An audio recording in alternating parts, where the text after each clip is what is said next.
Joined by Karen Law. She's known as the Ontario dog trainer. She's also the founder of the Dog Trainer Tribe Training Academy. Karen, Happy New Year. Thanks a lot for joining us. Bakari. Thanks for having us. So the SPCA, they had a big campaign, 500 dogs and puppies. They got homes over the holidays. So is there a big difference if you got a puppy for Christmas as opposed to an older dog? Well, there's a little bit of a difference. The requirements are essentially the same.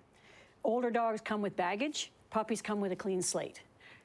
So it may be harder to inject the daily routine or predictability into the older dog because they've got some habits that have to be undone. Okay, so speaking of, this is our puppy today. Who is this, Miss Red? This is Robbie. She was known as Miss Red when I first met her when she was only 7 weeks old. Now she's 10 weeks old. Okay, so why do behavior issues often show up right after the holidays, especially, with puppies?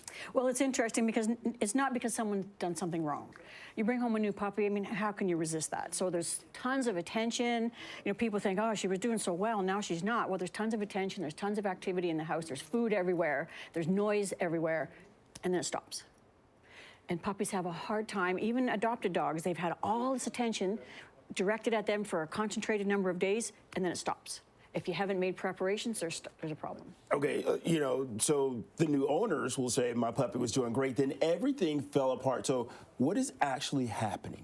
So what's happening is now the puppy's confused. They don't make, it's not like us where we can say, well, today we're going to go to a concert and tomorrow we're going to do nothing. Puppies are used to things being consistent and they don't adjust well to sudden change. And that's why it seems like things have fell apart, because there's been a sudden change and now they don't know how to cope because they haven't had any prep work. Okay, so what kind of problems can show up when puppies are struggling with this transition? Inability to settle. If the house is empty, now they're going to bark.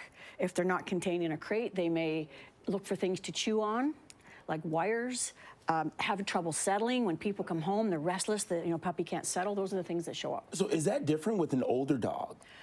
With an older dog, it can be worse, because they've come from, particularly if they've been in a shelter, which is very routine, very regimented, very noisy, and then come home, noisy holidays, and all of a sudden everything's calm and quiet. Contrary to popular belief, older dogs are not grateful to be in a quiet home where there's no activity. And if you haven't taken the time to build in that peaceful time, that alone time, that's when the problems are going to start. It can be barking. It can be as extreme as barging through the door or chewing around the woodwork in the door if they're not contained in a crate. Okay, so then what are the most important things that owners, the new parents can do to help the puppy adjust? And would that also be different for that older dog? So the most important things that people can do, whether they have a puppy or an older dog, is right away establish on day one a predictable daily routine that everyone in the family can agree to, so the dog knows what to expect and when to expect it. Dogs thrive on predictability, and with puppies, that has to include a large component of crate rest, and with older dogs, it still has to include a component of being alone during the day. And as we wrap up, what's the final message that you want viewers to remember the most? I want viewers to remember that puppies and older dogs thrive on predictability, so create a predictable daily routine. Remember, puppies need 18 hours of sleep a day, so make sure you build crate training into your puppy routine. 18 hours of sleep? 18 hours of sleep is the average that a new puppy needs up till 6 months of age. So when you think about it, she's already overtired. Most of the puppies I see are sleep deprived.